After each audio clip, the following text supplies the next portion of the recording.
So, I was just thinking one day, why not have a segment on my channel dedicated to language learning, specifically Spanish? Now, I know I could have done that a long time ago, but I'm not a teacher, so I didn't feel qualified to do it. But I've decided that I want to go ahead and do it and share my tips with people, and then people can help me out too. Para mis suscriptoras, lo que estoy diciendo en este video es que voy a hacer un segmento en mi canal acerca del aprendizaje de idiomas, específicamente el español. Y para mí siempre ha sido muy fácil, pero para otras personas no lo es. Así que quiero compartir con ellos. Y si tienen algún consejo para mí acerca de mi acento o de mi forma de hablar, por favor, cuéntenme. Gracias por verme. So I haven't thought of a name yet.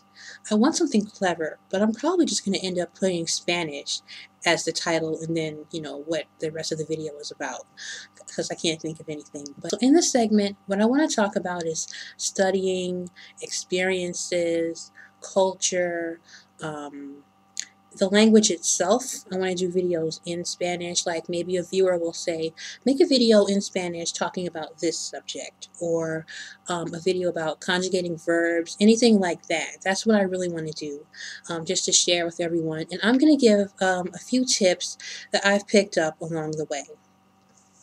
Now, a little bit of history on me. I started taking Spanish in 10th grade when I was 15. I took it 10th grade, 11th grade, and 12th grade. And by the end of that time period, I was able to communicate, just not like a native would. I basically had a lot of book knowledge. But I moved to an area where there's a huge population of Spanish-speaking people, and I learned a lot from them. Like, my Spanish improved tremendously based on what I learned from coworkers and friends. So that's really important, is to talk to native speakers. And I know a lot of Mexican slang due to where I live. I really like the Caribbean Spanish. I like that accent. A lot of people don't like it. I think it's really pretty. That's just me. So I would love to travel to Puerto Rico, Dominican Republic, Cuba, anything like that. And yeah, so it took me 3 years to learn the language. I started when I was 15, and now I'm 25. So what I'm working on is being able to say things the way a native speaker would say it. And I find that with what like the level that I'm on, sometimes someone will be talking and I understand what they're saying. I just don't know how to formulate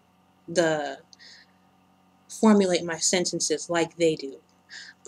So what I do is, well, let me tell you what I did when I was in high school. I obviously studied at home. I bought CD-ROMs. I bought workbooks from the bookstore. I watched the Spanish channel, which I still do now. And I talked with my family in Spanish, even though they don't speak Spanish. It just helped me to hear myself speaking the language. And then, of course, moving here, I was able to talk to native speakers, and that's how I got to where I am. So let me show you one of the best tools ever. This book is called 501 Spanish Verbs, and it contains every single verb that you will ever use in your entire life and all of the tenses. And once you learn verb endings, you'll know how to conjugate the verb in your head. It'll be really easy. And so you'll also learn which tense of the verb to use when speaking. So yeah, this is a really good book. I recommend it to everybody. And then, of course, you want to get some apps. Some people still use CD-ROMs. I don't. I like to watch the Spanish channel, and I listen to what they say. And if it's something that I'm not familiar with, I write it down, and I try to remember it. You can also join forums, chat rooms. I mean, I really shouldn't promote chat rooms. Just don't try to meet anybody, but just work on your Spanish skills. So yeah, that's what I've been doing. So if you have any suggestions, anything you want me to make a video on, please let me know. All right?